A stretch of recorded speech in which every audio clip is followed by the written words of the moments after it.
fellas. Sean Casey right here. Sean Casey wants to say hi to you guys. Right here. Hey, what's up? Say hi. What's up, guys? Hey, what's up? All the Philly boys are here. Look, they're what's all up, here. brother? They're all here. Look, they're all Hey, here. what's up, guys? What's up, guys? You'll see Sean here in a second. You're off the screen, Sean. I don't see you. They How think about I'm now? lying to you. How about now? You can't see me? There he is. There he is. Yeah. What's up, dudes? He said he loves this state, man. These steaks are the best here. Dude, you're the best, Gonzo. You're the best. All right. Hey, I told him I had to come do a Zoom. I was walking out the hotel. They started yelling at me. I said, man, I got to do a Zoom with Sean Casey. And they were like, the mayor. And I said, not of Philadelphia, but he's the mayor everywhere else. Rocky's the mayor here. Rocky Balboa's the mayor. All right. Hall of Fame broadcaster Marty Brenneman here, and he's the best storyteller in the game, and it's time to sit back, relax, and have some laughs. Welcome to the mayor's office, and here's your host, Sean Casey. Boom, Chinch. Yes. We are back. We're back at it, brother. How you doing, man? I'm doing great. I'm a little conflicted today because one of my favorite players ever, also to a man, I believe he's been considered one of the nicest guys in baseball. And then he broke my heart in 2001. He just broke it to shreds. But I'm still excited. Who do we got? Dude, listen, before we bring this guy in, we're going to give him a proper intro. One of the, Chinch, you nailed it, dude. One of the best dudes you'll ever meet in your life. But then what's great about this, our podcast, Chinch, is when, you know, these guys are my buddies, and then I go research and I'm like, holy shit, these guys were actually like really, really good players. So let's give the proper intro. 19 years in the show for this guy. You kidding me? Almost 2,600 hits, 596 doubles, 354 homers, and I believe there's only 20 people in Major League Baseball right around there that have ever done that feat. So, you know, we're starting the creme de la creme. Five-time All-Star, World Series champ, like you said, in 2001, got one of the biggest hits in World Series history, which I think maybe was one of the greatest World Series ever. This is when you know you're good, Chinch. His number 20 is retired by the Arizona Diamondbacks, okay? The first time ever. Just numbers galore, up and down. But let's bring him in without any further ado. Let's bring in Luis Gonzalez, my man. Gonzo, what's up, brother? What's going on, guys? Where are you, man? I'm in the city of brotherly love, Philadelphia. Oh yeah, I'm here, man. Dude. Hey, have you had a cheesesteak there yet? Not yet. We got in pretty late last night, so I'm heading for it right after this, man. I'm going for it. Dude, you know how they always say, hey, when you go to Philly, you got to go. I think there's like two, Geno's and Pat's. Yeah. Do you prefer either one of those, or do you prefer the Clubhouse? Dude, the Clubhouse in Philly, I tell people the best cheesesteaks are at the Clubhouse in Philly. You might shit your pants during the game, but it's one of the great. Yeah, no doubt. I'm going for the Clubhouse when I get there. Oh my God! I hope they let me in. I got a badge, so I'm not a player anymore. So I'll have to talk to Kevin, who's a clubby there, and say, "Hey, man." They'll let you in, dude. You're a legend for life. Gonzo, so what are you doing nowadays, bro? Get our listeners up on what Luis Gonzalez is doing. Well, my title now is senior advisor to the president and CEO. I'll travel around a little bit to our minor league cities and spend some time with some of our younger players. I also do stuff with the big league club. I'll do TV and radio. I'll fill in once in a while. And I just love being around the game of baseball. You guys are the same way. I mean, when you can, it's a strong fraternity of guys, and when you can be around those guys and just spend some time in the game and go to different ballparks and things, that's what it's all about. Yeah, Gonzo, before we get started down the baseball path, I want to talk about, I always thought it was amazing that, when I look back, you are a dad of triplets. Yeah. And I was always thinking to myself, what was that like, especially when they were little and you were playing? Well, I'll tell you guys, when we first found out that my wife was pregnant, we went to the doctor and they said twins. And then we went back and they said, oh, man, we see another flicker it might be triplets. And I told my wife, get your ass up. I got to lay down in this chair, man. I said, man, I need to lay down. I don't know what's happening here. So yeah, it was a blessing, man. Our kids now, they're 23. They're about to be 24 years old. Jacob plays. He was with the Giants. He got Rule 5 this offseason to the Pirates, one of your old stomping grounds. And he's doing well. My other daughter, Alyssa, is an actress in L.A. She's been in a couple movies. And we had 2 girls and a boy. And our third daughter is engaged to Joe Barlow, who is the closer for the Texas Rangers in the big leagues. Oh, that's great, dude. Congrats, man. That's awesome. Hey, one thing, though, I don't know how, Case, we're bangers, man. We like to hit. I don't know how the hell I let a pitcher in our family, man. What the hell? Yeah, you should have said, what are you, nuts? You're marrying a pitcher? What the hell's going on here? When my daughter brought him over and introduced him the first time out, he says, yeah, I'm a pitcher. And I was like, does she know what the hell she's doing? She's a pitcher. They're always a little bit different. Case, you know that, right? I know, man. I know. Oh, my God. You sure you want to do that? He's not left-handed, right? No, he's the righty. No, he's right-handed. No, if he would have came in with his hat crooked, if he would have came in looking like Dan Plesac, I would have kicked him out right away. Oh my God, dude, that's so great. Oh, it's so great. Hey, and at least you only need to worry about one kid's birthday too. You're like, all right. Oh yeah, no, I never screw that one up, man. If I do, boom, yeah. No, that would be the end. So great, dude. That's so great. Gonzo, I want to turn back the clock a little bit, brother, because, I think one of the things that, we love to kind of get into is like, you growing up. You grew up in the Tampa area. And I'm always interested now, especially, you talk about your son, Jacob, playing pro ball and how cool that must be for you. My kids are playing college ball, and I'm like, oh, baby, here we go. Like, I'm checking the box scores, trying to stream their games, all that stuff. You know what I mean? But when you look back for yourself, when you were a young kid kind of coming up, did your folks or who was the person that gave you the advice that, like, you kind of took with you when you left home? Well, I grew up in a Hispanic community. My parents were from Cuba, so for me, I grew up in a baseball-rich community, West Tampa it was called, and my little league had guys like Dave Magadan, Fred McGriff, those guys in the area. So they played actually at the same little league, and they were 15, and I was like 12 years old. So my parents would always make me stay after, and we would go watch the older kids play, and they were left-handed hitters. Tino Martinez was in the same league as myself, and guys like that. So they would always make me stay after and watch those guys hit. And they go, hey, you got to watch those guys hit. Of course, Fred McGriff went on to have the career he did. Dave Magadan the same way.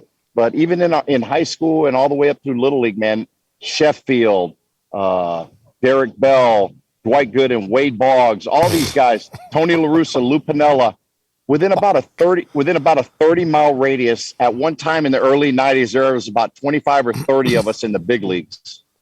Wow. And you just wanted to be one of the next kids out of that area. That was our pride and joy, because all the old men, they go to those coffee shops and they play dominoes and tell lies all day long. Well, you wanted to be one of those guys that they were talking about. They read the box scores. They didn't care about who won or lost the games. They were checking the box score for their local hometown hero kids, and I wanted to be one of those guys. That was my dream. Wow, man. Wow. Dude, those names are unbelievable. That's like the who's who of baseball. You're rattling off an all-star team that's just down from your area, which is phenomenal. Yeah, it was, and most of them a lot of them were left-handed hitters, so that's what made it so unique and so much fun to follow a lot of those guys. What advice do you give your son Jacob when he got into pro ball? Like, what's the advice that you give him that you're like, man, this is something I learned along the way? Like, yeah, it's a long grind. I mean, these guys, they think, because when they do good at a younger age, they think it's going to happen all the way through, through minor league ball and all the way up to try to get to the big leagues. And, there's very few guys, I always say, that take the elevator. A lot of us have to go through the stairs, right, man. We got to, it's a different journey to get there. So for him, he's doing well this year. He's having a good year. But at the same time, when he hits those little lulls, I always tell him the great players are the ones that figure it out quicker and find a way to how to not extend those long slumps. They get out of them a lot quicker. And those are the guys that have longevity and are able to play for a long, long time. Dude, I love this. This is great because I was just talking the other day to somebody about, the biggest thing in your, especially in baseball, is how quickly do you respond? Like, do you struggle for 3 or 4 days, or do you struggle for 3 or 4 weeks? And if you struggle for 3 or 4 weeks, all of a sudden you're going to be the guy that's hitting $190 and you're going to be out of there, right? So, Gonzo, like for me, I remember when I used to struggle, I'd tell myself, hey, just get jammed, let the ball travel, because usually when I struggled out front. Man, I'm too far out front on everything. What about for you? Like what was the thing that you did, Gonzo, that helped you struggle to be that 283, 300 hitter a lot of your career? What did you do when you started to have those 3-4 days of struggling? Yeah, I was the same way, Case. I would try to use the middle of the field. I always, even when I was going good, I tried to go left center, right center, and cut the corners away because it kind of kept me to the middle of the field. And we have kids. It's always easier now that we're not playing anymore, and we always talk to them, and they roll their eyes like, "Oh man, Dad, you sound like you never failed." But we did. But the hard part for us as parents is we don't want our kids to fail. So we've been through that, and we're trying to talk them through it. And sometimes it's a little bit tougher to get to them because we don't want them to have the same struggles we did going up. And man, today, and in today's society, man, it's so much different for these guys. There's less teams and less opportunities for a lot of these players. Yeah. Yeah. Oh my gosh. That's so true. It's so true. And coming up nowadays with all the social media, I feel like there's more like, guys are getting caught up in their brands and all this stuff. I didn't even want to read the paper back then, the newspaper. I'm like, don't read the paper. Now it's like social media, and it just feels like there's more of a microscope on these guys nowadays. Yeah, there is. There's so many different distractions out there for these kids, man. And it's, you're right. It's all about their brand, and sometimes a little too much. They're more worried about what color shoes and batting gloves they're wearing than going out there and being a good baseball player. Yeah, getting some hits. So for you, Gonzo, for you, man, like you got drafted in the 4th round by the Astros in '88 and out of South Alabama. Is that where you went to? Right. You went to college, South Alabama? Yep. And then, boom, you were called up September 4th, 1990. Can you take us back to that day and what that call was like for you? Well, I was my birthday was September 3rd. So actually, right after the game, Rick Sweet was the manager in Double-A. I was in Double-A, Columbus, Georgia. And he called me in and said, he asked me how I was feeling, how I'm doing and everything. And then he said, man, you need to pack your bags. You're going to Houston. And man, I was so excited because the only thing I knew about Houston was the Bad News Bears was played there in the Astrodome, the movie. Yes. So right. I was super geeked because I got to, I flew in the next morning to Houston. Got in there just enough time to go out and take infield, and I was in awe just looking around the Astrodome and it was the 8th wonder of the world. Now we know there's so many bigger stadiums and venues around the country, but at that time, man, that was the place to be, and to have an opportunity to walk in there, it was so cool. Dude, I was scared as shit when I walked in. I was nervous as hell. I mean, and because you're around players all the time. These guys now, man, these young guys, they walk in like they've been in the big leagues for 15 years, man. There is no... I was so scared. Scared when I first walked in. I was behind my jerseys and shirts, and when they called my name, I had to peek out. I was scared to death. I didn't want to mess up, man. Who was the first guy you remember seeing when you walked in the clubhouse? Mike Scott was on the team. Rafael Ramirez. Jim Deshaies was on that team. Yes. Glenn Davis at the time was known as the Big Bopper. He was him and George Foster and Dale Murphy were like the big boppers in baseball, hitting 30+ homers and stuff like that. So, I mean, and they put my locker pretty close to his, and I was like, holy shit, man, I'm scared to death right here by this guy. Was Baggy, now Baggy and Bij were there already? Bij was there. Bij was still a young player. Caminetti was there. Baggy came in a trade in the offseason from Boston for Larry Anderson. So it was man, with those guys, it was super cool to be a part of that. Casey Candell was on. Oh my God, dude, give me. Do you have a good Casey Candell story? Oh my God, that guy, he rode me like a water buffalo, man. Around, he'd give anybody a hard time, man. I would sneak on the bus so hoping he wouldn't see me.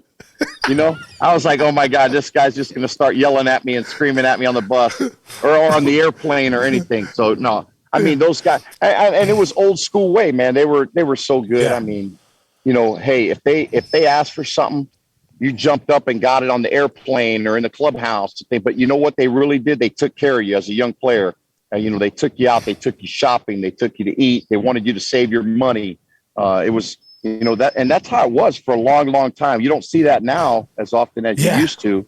But back then, man, it was like when the young kids come up, you take care of them, you show them the way. And hopefully when they get to become veterans, then they take care of the younger players. And somewhere, I would say somewhere in the mid 2005, 6, somewhere in there. That's where it all got lost, man. After that, it was the whole game changed. What happened? Because that's a great point. I was just talking to Cameron Maybin about this the other day. You know, when he first came up, it was the same way. I was with him when he first came up. I'm like, hey, bro, you got to get the beers for the bus. You got to, you know, but hey, we're going to meet downstairs for dinner. You're not going to pay. We're going to get you a couple suits. You know what I mean? That's how it was when I came up. I remember Barry Larkin taking me to get suits in New York. Pete Harnish was the greatest dude. Pete, I never paid for a meal for my first 3 years in the big leagues. Harnish took everybody out, but he was always like, pay it forward. You know, when you start making money, and that's what I did. When Adam Dunn, Austin Kearns, those guys came up, we'd take them out. But I heard that has changed in the big leagues. Like, you know, have you seen that, Gonzo? Like, have you seen, like, and do you ever talk to the guys and say, hey, man, like, how do we bring that back? I thought that was such a big thing as a big leaguer. That was your rite of passage. No, you're right, man. You're absolutely right. Right. You know, like after games now, I get on the bus and these guys are all getting on the bus with their cardboard box of their meals, man. And they go right up to their rooms. Guys used to break bread after in the clubhouse, sit in there all night. The buses after games are packed. I mean, nobody stays in the clubhouse anymore and just kind of hangs out, you know, 10, 11, 12 o'clock at night, you know, midnight, 1 o'clock in the morning till the clubbies are kicking you out, man, to get out of the clubhouse. You don't see that so often anymore. And not only that, but everybody rides the bus now, which is kind of weird for me.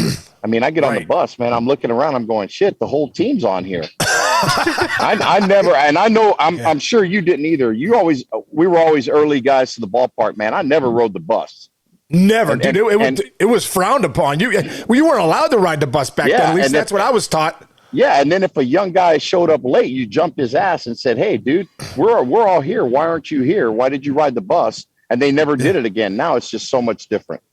Yeah, wow. Yeah. You know what? It's a shame because those were some of the best memories I have of hanging out with guys in the clubhouse after the games or getting there early and maybe playing some cards or doing that stuff. Yeah. So I know being in the clubhouse, you know, you see these a lot more. You see guys on their phones, guys checking things out and all that stuff. But for you, Gonzo, coming up with a team like that, like Bagwell was traded over there, Biggio was young, Caminetti was young. Like, did that help you develop as a player? You know, having those young guys, but having the veteran guys on the team, but having some really good young players when you first came up. Yeah, I think the mix was perfect because it just the veteran guys kind of showed you the way, like you said, and we just learned how to play the game the right way. Just a lot of respect, and that's basically the way I, you know, from what you learn from the older guys is how you carry on and carry your career, and that's basically how I tried to play. And even, you know, as time went on, when we're young, we're just part of the team, and then as you get older and you start producing, you become the dude. You're the man on the team. Yeah. And when you become the man, you still want to treat, like I was always taught to treat that last guy on the team just as importantly as you do the first guy, because there's going to come a time when you're playing 162 games. You're going to need that dude.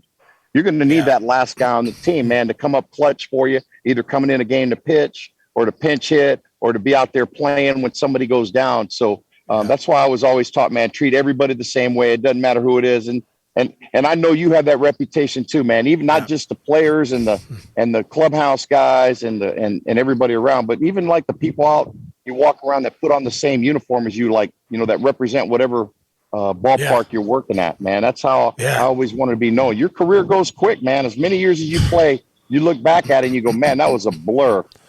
Yeah, I always say, too, dude, you were the best, bro, and you still are the best as far as how you treat people. I mean, that's always been your reputation. And I want to tell guys sometimes, I want to grab the guys that are playing that, being in the media part now, sometimes you feel like you get big leagues sometimes. And I want to grab them and go, hey, bro, listen, I just want to tell you, first off, no one gives a shit about you as much as you think.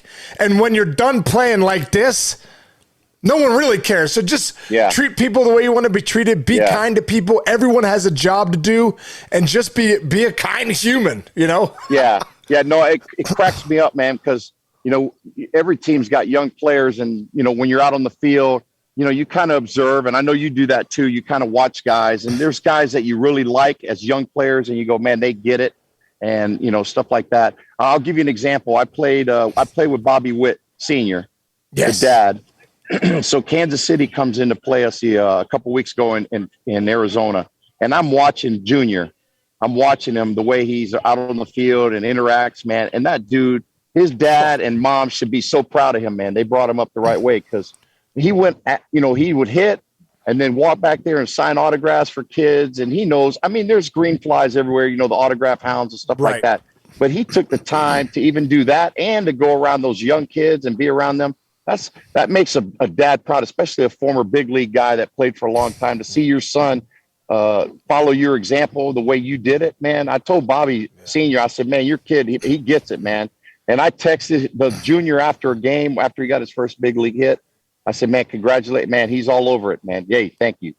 And that makes you feel good, man. You know that they got it, man. And they were little kids when we were playing, You see it now when you were playing. Some of these guys that you played with, their kids are now coming through the systems and getting up there, and you're like, holy cow, man, I saw that little kid running around in diapers in the locker room.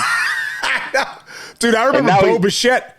Yeah, and now he's making trifold of what we would have ever made, I know. Now he blinks and like 20 mil hits him in the face, like bam. You know what I mean? It's unbelievable. It is funny though. Like I think back, Bo Bichette was probably 1 year old when I was with the Reds in 2000. He was a young buck, just pooping his pants in the corner, like, oh, there's Bo and Dante Jr. Daz Cameron, like he was little guy too. I remember Travis Shaw when Jeff Shaw was with it. Yeah, and I got a chance to get to know Bobby Witt Jr. a little bit too at the Under Armour All-American game a few years ago. Billy Ripken and I, team, right? Yeah, dude, what a night! I was blown away. They're like, "Hey, this is the best kid in the game," and I'm like, "Oh, cool," And then he was like the nicest person. I'm like, "Oh my god, this guy's the nicest dude here too." So that combo is always just a freaking awesome thing, Gonzo. You know what I mean? Absolutely. Yeah. So for you, Gonzo, I always wondered this too. You went to Chicago for a couple years and got to play. Because for me, when people say, hey, what are the greatest places to play? And I'm like, playing at Wrigley as a visiting player was awesome. Playing at Fenway as a home player was awesome. And I think everybody, if you're a big leaguer, I always think you want to play in Chicago, you want to play in Boston or New York, and you got a chance to play for the Cubs. Like, what was that like, dude, playing in front of the Wrigley faithful every day? Yeah, man, I tell you, Case, my only regret is that I didn't figure it out, like my stance and my approach. Right. I mean, I was a doubles hitter. And then after I went back to in 98, I got traded to Detroit. That's when I really opened up my stance and figured out how to pull the ball. And I go back and think, man, if I would have learned how to hit the way I did towards the end of my career, the middle to end of my career, when I was at Wrigley, I probably would have never left Wrigley, man. That place was so much fun. I told people I had the best job in the world, man. You wake up every day. It's a day game for one. Right. And you go to Wrigley Field. I'm playing left field with all the bleacher bums, and you're on the home side. For a year and a half, I got to do that, the middle of 95 and all of 96.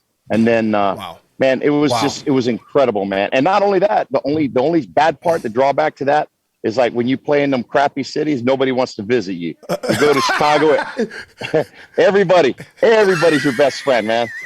You're getting calls from people you never heard of. You're like, what the hell?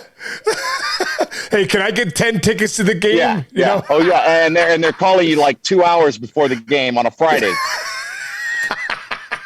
So good, dude. And then they're in the bleachers bearing you, after the seventh, they had a few pops like, hey, Gonzalez, you suck. You're like, did I just leave you tickets? Are you my buddy from? Yeah, they fall in the trap. Oh, my God, dude. It's so good. Gonzo, I want to stay right there, bro, because this is one of the questions I wanted to ask you as a guy that, dude, I admired you so much as a player and a left-handed hitter, as one of the best players in the game, I think, in the game's history. And when I look back at your numbers, I almost think like, hey, let's reevaluate, the Luis Gonzalez's, the Will Clarks, the Lance Berkmans, some of these guys that put up stupid numbers, that should be looked at for Cooperstown again.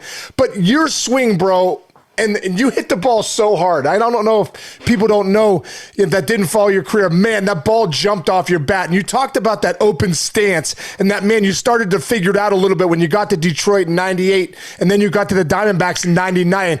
Can you talk about that? What was your approach? What did you figure out? Well, when I got to Detroit, they had that short porch in right field at Old Tiger Stadium. And I was a guy that used the whole field. I was kind of like a closed stance guy. And my teammates really said, dude, you're hitting balls 380, 400 in the left center field. Try to hook a couple balls. You'll hit them in the seats. And I was messing around in batting practice, and I started opening up. Hey, you mean like this? And then I started taking some swings, and I was hitting them out of the stadium. And I went, oh, shit, I think I might have found something. So then, I get to that season. I ended up hitting 20-plus homers. And then that offseason, because I had signed a 2-year deal to Detroit, they decided that they wanted a super utility guy. So they traded for Greg Jeffries. And I had asked Smith, who was the GM at the time, I said, hey, man, if you could take me back to a National League club, man, I would appreciate it. And that's when Arizona was making all those moves, and they ended up picking me up. But the funny part about that case was I showed up to spring training, and Buck Showalter was a manager. Right. And I went into Buck and I said, hey, Buck, I'm just learning this new stance. I finished up the season in Detroit with it. It felt pretty good. I'm still working on it all off season. And I get to spring training and shit, man, I was rolling over 4-3 every time, man. And I tell you, man, and I honestly, Buck wanted to trade my ass. He's like, man, if you could get a sack of baseballs for this guy, man, take him. And what ended up happening was when the bell rung to start the season, I got out of the gates with like I would roll over every time. And then I go back at Jim Presley was the hitting coach. And I go back to Press and I go, hey, man, it's coming. And in my mind, I'm going, shit, I better figure it out quick because I'm never going to see the field. And when the season started, man, I got out of the gates red hot, ended up 30-game hitting streak right out of the gates.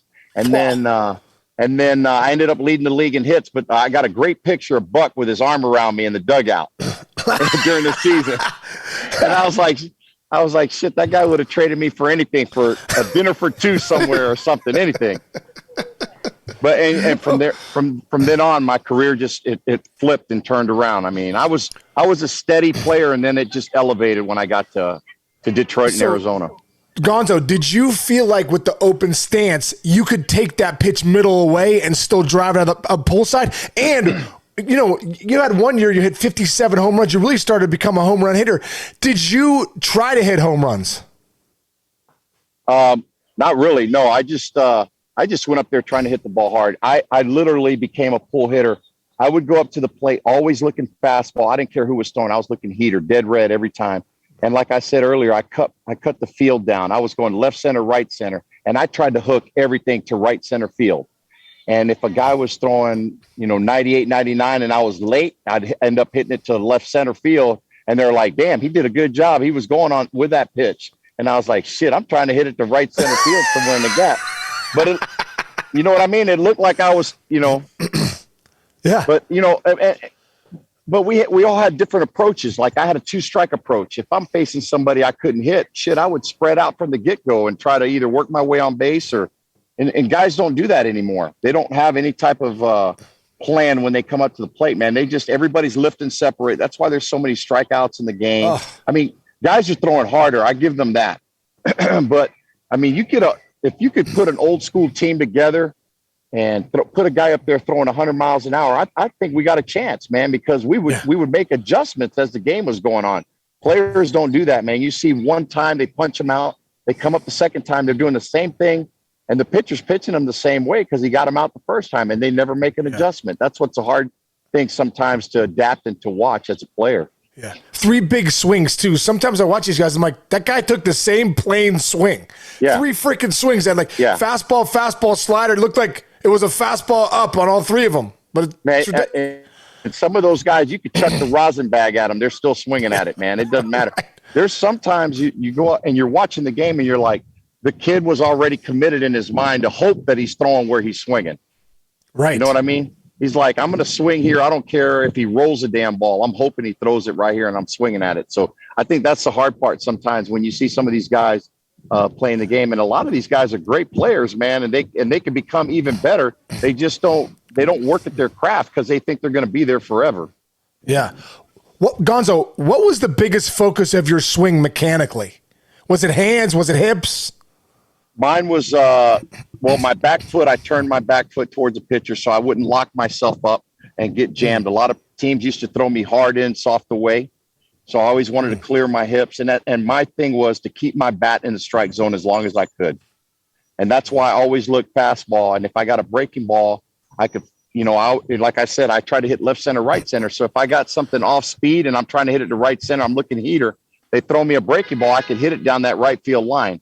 How many times we see a guy 2-0, 3-1, they hit one in the seats foul because they're way out in front of it instead of thinking like a right-handed hitter, I'm going to hit something hard to left center field. And if they get something off speed, then you actually end up hitting it fair down the line. And Right. a lot of times you see that ball going foul. And that's basically what I try to tell the young kids, man. I say, cut the field down. Don't try to, get up there when you see 2-0 and go, shit, I'm going to try to hook a ball. And then that might be the best pitch you get. And you just hit it in the parking lot over the left field grandstands, and you're not going to get a pitch like that after that because the pitcher's going, shit, I'm not throwing that again. He just hit it a mile foul. Wow, that's a great point. Yeah, sometimes you get young kids get it 3-1, 2-0. They're like, oh yeah, I'm going to gear up more. And I always said, Dave Justice gave me great advice when I first came up to the big leagues. He said, Case, what do you think in 3-1, 2-0? I said, I'm getting ready to jump somebody. He goes, yeah.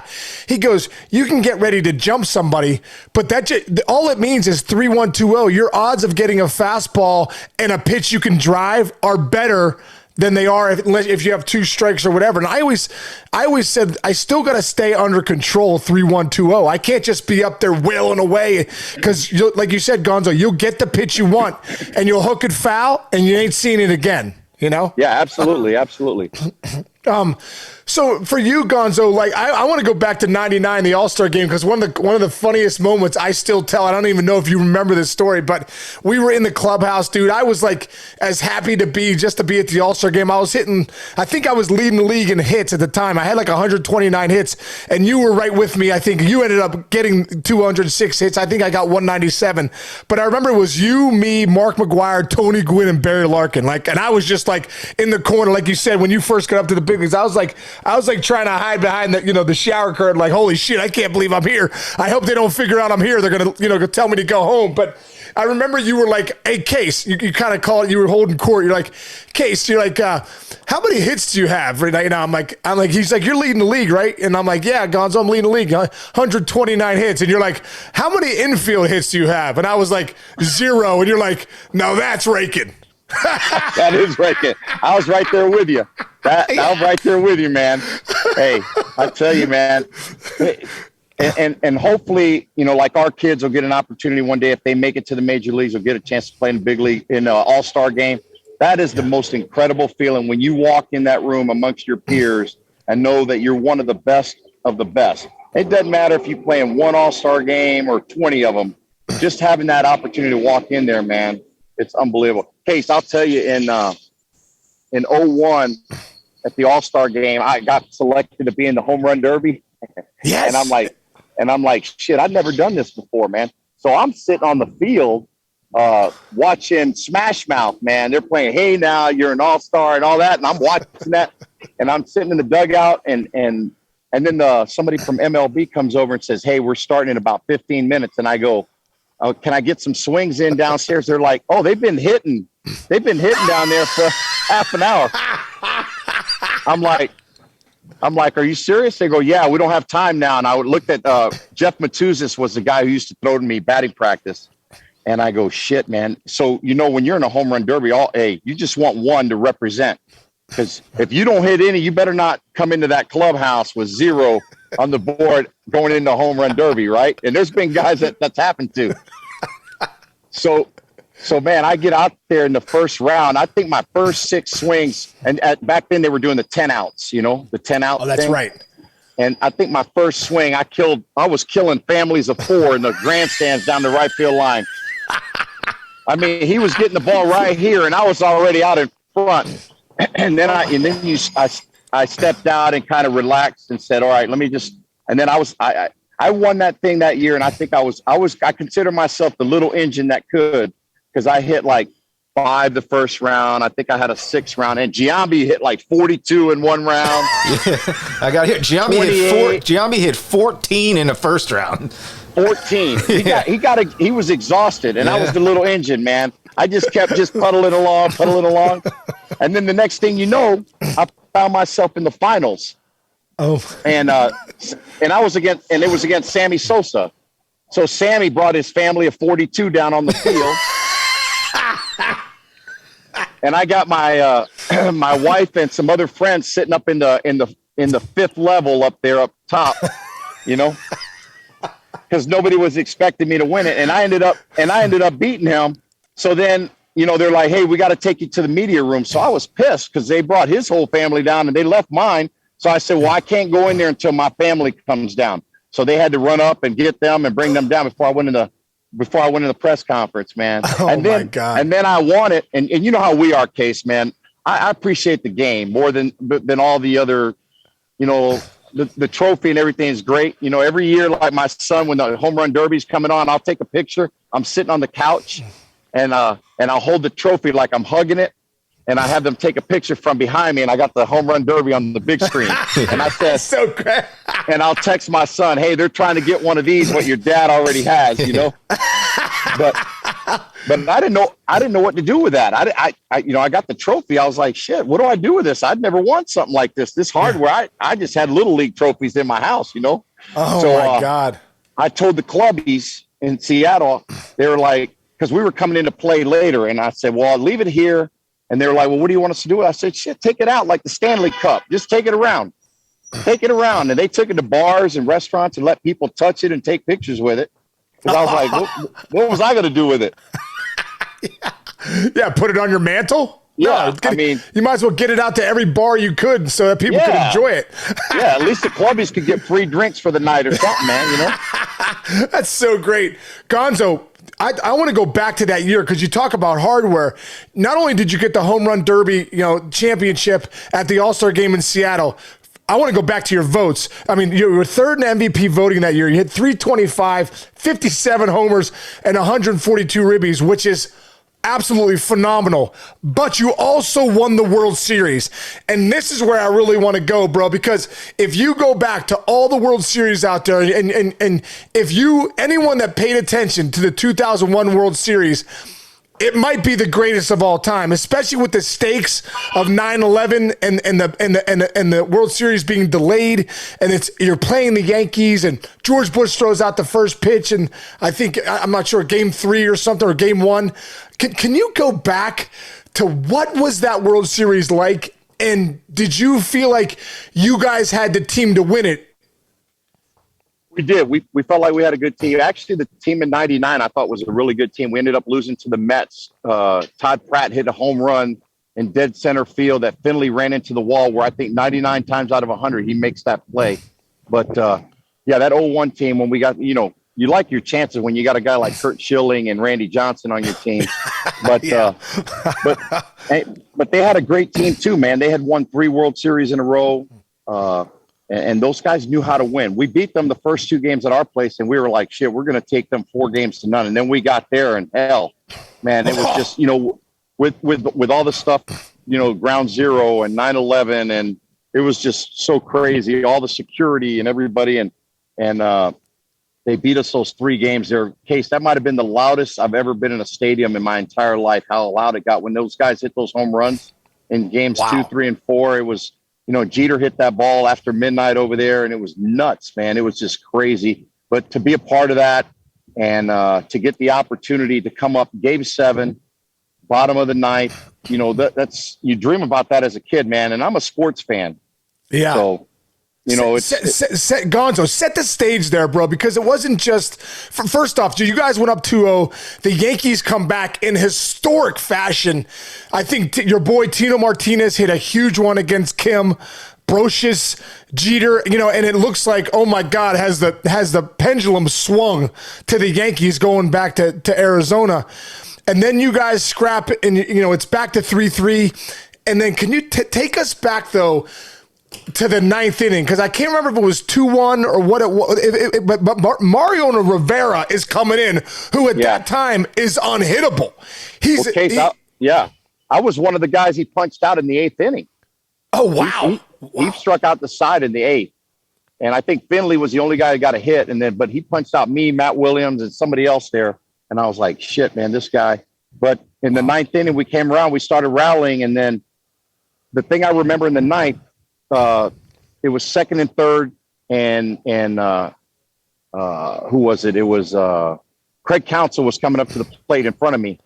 And I said, man, in my mind, I'm thinking they're going to want to pitch to him because they don't want to face me, you know, with the year that I had and things. So they did. They went after him and he hit him with a cutter. But before that, I was standing on deck and I was looking around going, shit, where do I want to go when he gets this game-winning hit, man, to be on the cover of that Wheaties box, man?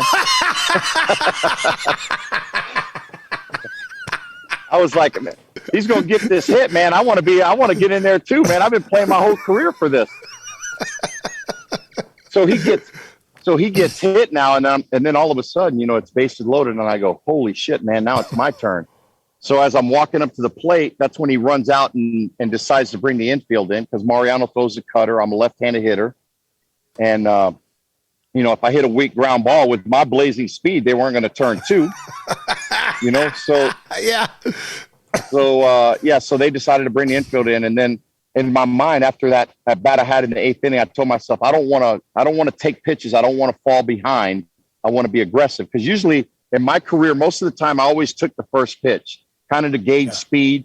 And every now and then I would ambush a guy because we were guys that weren't afraid to hit with two strikes. Right. You know? I did that too. I took the first pitch a lot. Yeah. But once in a while you ambush a guy just to let them know, hey, man, this guy will jump you. So just to keep it in the back of their mind. And first pitch, I fouled it off. And I was like, holy shit, I'm already falling behind this guy, man. It's the last thing I want to do. And when you are you thinking about pulling that cutter or are you trying? Hell, yeah. Okay. I'm just trying to get something up in the air and trying to get it in the outfield because they had the infield in. But I was also thinking too, my family's Hispanic, man. And I'm thinking, shit, what are they thinking about, man, at home? You know, I was thinking about all that walking up to the plate. I'm thinking if I get this hit, I'm everybody's favorite son. And if I don't, they seal up the boards. And when I come to town, they don't want any part of me. My mom would have disclaimed me. Oh my God. So no, but it was what an incredible feeling, man. And to be the guy to get that hit, man, for me, it was a storybook year from start to finish. You know, the April I had the 13 home runs to tie a record. And then to get to the All-Star game and win the home run derby and be the leadoff hitter starting at center field. And for me, and like one of the big moments for me was I was the leadoff hitter in that game. And that's when the passing of the torch kind of with A-Rod and Cal Ripken, because I was getting in the box and they told me to step out. And that's when, you know, A-Rod told Cal to go back to shortstop for that, you know, that's in right. the All-Star game because he was playing third. So that's right. Yeah, it was pretty cool to be a part of that. When you got that hit, Gonzo, when you saw it, when you flared it off your bat, did you know that that's going to land? Well, Casey, let's get this shit right, man. That was a screaming line drive. That's the way we looked at it in the book, right? Yeah, forever. In 200 years from now, they'll look back and go, hey, Luis Gonzalez hit a bullet in the gap to win it. Dude, I tell little kids they don't have VCRs anymore, man. These kids don't know. I tell them it was a screaming line drive to left center field. No, I knew actually when it left the bat, I knew it was falling in. And like I was saying earlier, I said, you know, we're big. And you are too. We're huge sports fans, whatever it is, wrestling, football, basketball, anything. Yes. We like being at the events. We like being around all the excitement and all the fans and being in the mix. And you always, when you go to these things, you go, damn, what does that feel like, man, to be a part of that? You know, like to hit the jumper or to throw the touchdown or to make the winning catch or to sink a putt or to body slam somebody like you would want to do, you know, in the middle of the ring in front of 50,000 people. And then, like in your mind, you create all these scenarios. But when you're actually there, shit, you don't know how you're going to react. And for me, man, it was just an out of body experience, man, to be able to be a part of that. Oh my God, dude. So cool. I remember sending a bat over a couple years later. And I'm like, Gonzo, can you sign a bat for me? Yeah, no problem, Case. I'm like, and put underneath it, game-winning hit 2001. Okay, I want to put that up in my house. So I do have that up in my house somewhere. Dude, and I know you might not remember this. You know what I got at my house of yours? What? Aside from bat and all that, I had that spatula from that pizza place in Cincinnati. Oh my God. Oh my gosh, dude, are you serious? Yeah, I swear to God. You signed it. And I said, I'm keeping it, man. That's from Casey. Oh my God, yeah. That's so great, bro. That is People so always great. see it and go, what the hell is that? I go, man, that's a pizza joint in Cincinnati, man. The mayor likes that place, man. Oh my God, dude, that is so great. That is so great.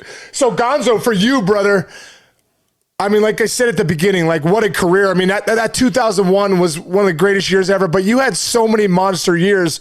Your numbers, you're one of the best players in Major League Baseball history with the numbers that you have. And especially, dude, the one that I appreciate, bro, is the 596 doubles, almost 600 doubles. Like, and I always say to people, listen, if you're a power guy, the doubles are powers. That means you're hitting the gap. That means you're driving the ball in the gaps. Like, it doesn't have to just be a home run. Like, good hitters square the ball up. That's a line drive that covers the gap. So, when I look back at that, look back at your numbers, and for you in 2010, dude, you're the only person for the Arizona Diamondbacks, I don't know if there's been another one since, to have his number 20 retired in 2010. Can you take us back to that? Did you ever think in 1988, when you got drafted by the Astros, that all these years later, 22 some years later, you'd be having your number retired for a big league franchise? Never in my wildest dreams, man. I mean, I saw it, and when I saw it go up, I mean, Randy's is out there now too, also number 51. But right. when they called me in and said they wanted to do that, man, that is the biggest honor you could ever have. I mean, you probably, high school and college and different things like that, they retire your number. When you get your number retired in the big leagues, that's truly an honor, man, because so many great players have played this game and been able to, to put on a big league uniform. But, and I always respected the guys that I played with. And even if they were there for one day in the major leagues or played for 20, 25 years in the major leagues, every guy is the same. We all grinded it out and tried to do the same thing. So that's why I always respect the game and just always wanted to be a part of that. Oh, bro. So worthy of that. It's just so cool. What was Randy like to play for, bro? Oh, man. He was, I loved him 1 out of every 5 days, man. Whenever he got that ball, he was awesome.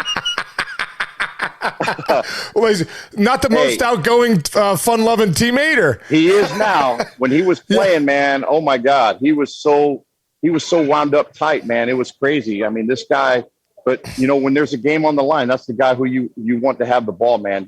Kurt was one of the most well prepared guys. I mean, he knew what he had a game plan going in. But Randy, man, he was gonna get in there and just go balls to the wall, man, whenever he had a chance. Yeah. That's awesome, dude. All right, the last couple things we do here, Gonzo, we have two little segments we do.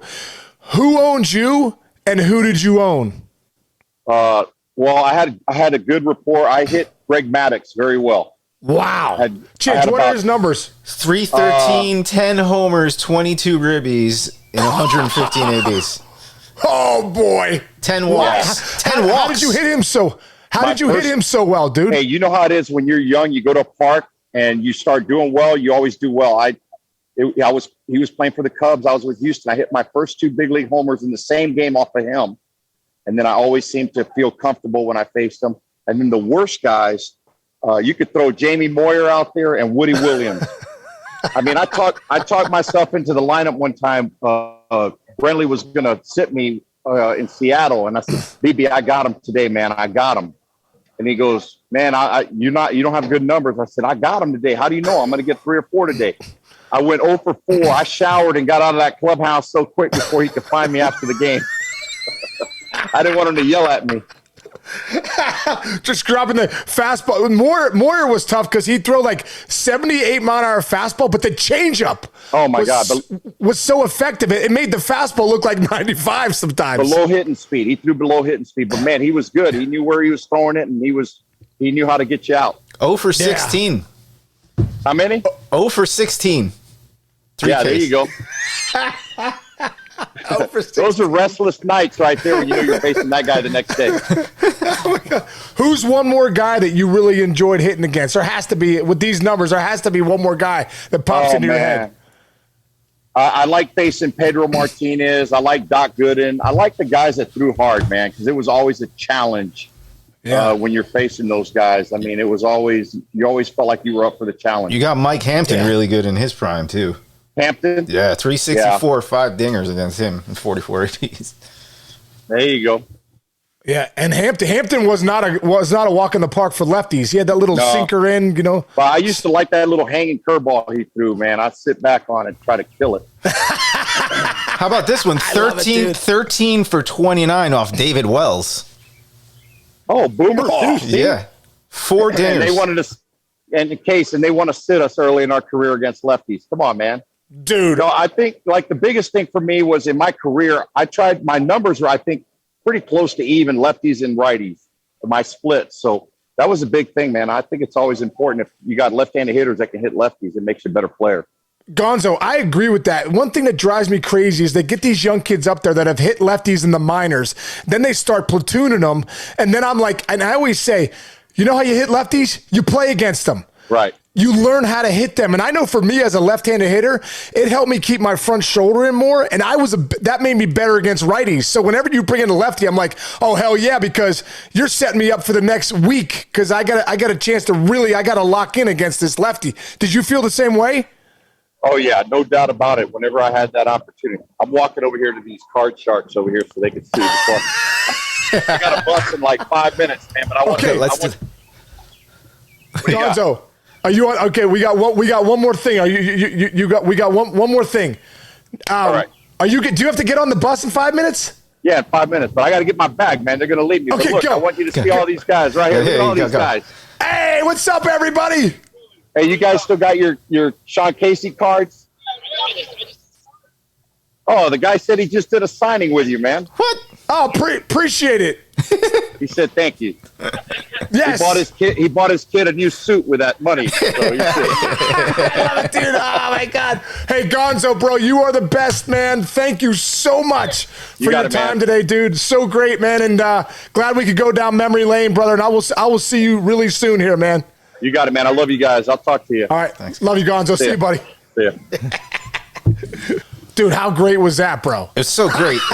He's so awesome, man. And man, tells it like it is too. No BS at a Gonzo. No, dude, Gonzo. Hey, but you know what? That's what you get with the old school guys. You get that old school feel. You get hey, when I came up, this is how these guys taught me to be. For us in my generation too, I'm so happy that I played with guys like I said, Barry Larkin, Pete Harnish, Greg Vaughn, a lot of these, veteran guys that taught me how to be a big leaguer. Like without those guys, I don't know what the hell I'd do. Like Luis, Gonzo was talking too, the same with him, with the guys that came up with him, like the Glenn Davises and the Mike Scotts and these guys that, teach you how to be a big leaguer. So, for the guys nowadays, I feel for that they don't have. No, it's a microcosm. Same guy. It's a microcosm of the world in which we live in. What man? If you came out of anything and you were inexperienced, you come out of college and you go get a job. Like I would sit there with my mouth shut. Speak when spoken to, learn. Right. Be respectful, and you could tell he had that. And again, you came up. He knows you and likes you because you respected him, and it's like passing the torch on to the next group, and you guys all did that for each other. That's why these guys that come on like him, the mutual respect. And what does that mean? Team chemistry. You get along better. Boom. Get some. Dude, I remember. I think I've told this story before, but in 2004, I think 2001, I homered in Houston, and I was pointing at my friends around in third base. Hey, Jeff Bagwell is not my teammate, but he respects the game of baseball. And he was like, hey, listen, bro, Case, you ever pointed anybody around in third base again, I'm going to come out there and kick your ass.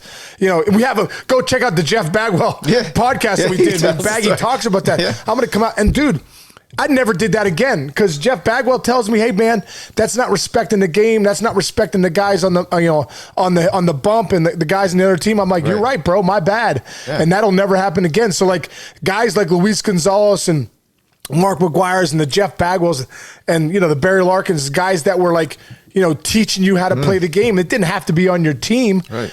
To tell you, hey man, respect this wonderful game of baseball. Respect there's a certain way to play it, a certain way to go about your business. Make sure you're doing that every day. Make sure you're representing yourself and this game well on the field. And I tell people that all the time, even my kids and their buddies on the little league teams and stuff. I say, hey, listen, you got to play this game all out all the time. You got to hustle on and off the field. If you ground out to the pitcher, you're sprinting to first base because you haven't earned the right to disrespect the guys that came before you and the guys. Sometimes at the big league level, you guys see maybe dogging it here and there. But hey, listen, they didn't do that initially. They got there and they say, I'm going to stay on the field. But for young kids out there, play the game hard, play it right, and respect the guys that have come before you. And until you get to that big league level, you're not better than anyone else has ever played this game. That's how I look at it. At least that's just how I look at it. Yes, that's the way it should be. I love it. Yeah. So that was just amazing. Like I said, hated that the Yankees lost that World Series, but I do remember while he was talking, I was like, I do remember being like, well, at least it was Luis Gonzalez. He deserves it. He's a great guy. Dude, such a great, off the charts great guy, bro. Not even funny how good of a guy he is. And great one, obviously dude. We got to see it there. And I love if anyone's watching it on YouTube, he's outside, he's doing the color for the Arizona Diamondbacks. And he was outside in Philadelphia just walking around for an hour, sweating his beanbag off, I'm sure. But it kept it going. Excuse Bless me. you. Thank you, bro. Excuse me. But it kept it going, man. You know what I mean? Like, I appreciate him doing it. The audio was good, so that was awesome. Yeah. That was awesome. Awesome, man. All right, Another brother. good one. All right, Chinch. Great one, dude. Another great one, bro. I love you, man. Love you, buddy. I'll see you in a few days, man. Right. For all the people that are listening to us, thank you. Download, subscribe, like us, do all that, and share us with a friend if you could. Yeah. We're having a great time doing this. So, all right, Chinch. All right, bro. Love you, man. I'll see you soon. Stay grateful, brother. Love you, buddy.